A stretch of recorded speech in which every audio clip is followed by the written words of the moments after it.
மகா கந்த சஷ்டி அக்டோபர் 22ஆம் வர இருக்கு இல்லையா, அதுக்கு ஒரு நாள் மட்டும் விரதம் இருக்கிறவங்க எப்படி இருக்கிறது அப்படின்னு பார்க்கலாம். விரதம் இருக்கிற நாளைக்கு முன்னாடி நாளே நம்ம வீட்டை சுத்தமாக க்ளீன் பண்ணி வச்சுட்டு பூஜை சாமான் எல்லாம் கழுவி வச்சுட்டு மாப் போட்டு வீட்டெல்லாம் க்ளீன் பண்ணி வச்சிடணும். அடுத்த நாள் காலையில் ரொம்ப நேரமாக எந்திரிச்சிடணும். 6 மணிக்கு மேலே நம்ம தூங்கக்கூடாது.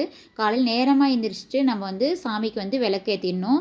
முருகப்பெருமானுக்கு ரொம்ப பிடிச்ச சிவப்பு கலர் மலர் இருந்தாலும் சரி, நம்மக்கிட்ட எந்த மலர் இருந்துக்குதோ எந்த பூ இருக்கோ அந்த பூ நான் சாமி முன்னாடி போட்டு நைவேத்தியமாக பால் ஒரு டம்ளர் வச்சு நம்ம விரதம் இருக்கலாம். இதோட ஃபுல் வீடியோ டெஸ்கிரிப்ஷனில் லிங்க் கொடுக்குறேன். வேணுங்கிறவங்க ஓப்பன் பண்ணி பார்த்துக்கலாம்.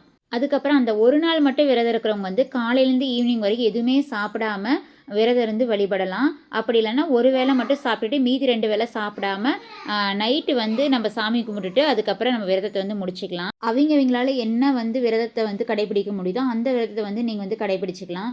சாப்பிடாம இருக்க முடியும் அப்படின்னா நீங்கள் இருங்க. சாப்பிட முடியல அப்படின்னா நீங்கள் சாப்பிட்டுட்டு கூட முருகப்பெருமானை நினச்சிட்டு நீங்கள் விரதம் இருக்கலாம். விரதம் இருக்கும்போது வேல்மாறல், கந்த சஷ்டி கவசம், கந்தகுரு கவசம் இதெல்லாம் படிக்கிறது ரொம்ப சிறப்பு.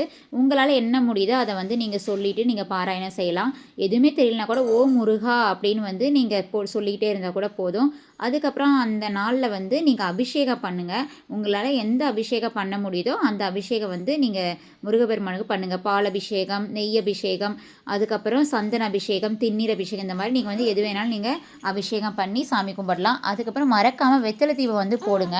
6 வெத்தலை சுத்தமாக எடுத்துகிட்டு மஞ்சள் குங்குமம் வச்சுட்டு அதுக்கப்புறம் நெய் தீபம் போட்டு நீங்கள் சாமி கும்பிடுங்க. ரொம்ப ரொம்ப நல்லது.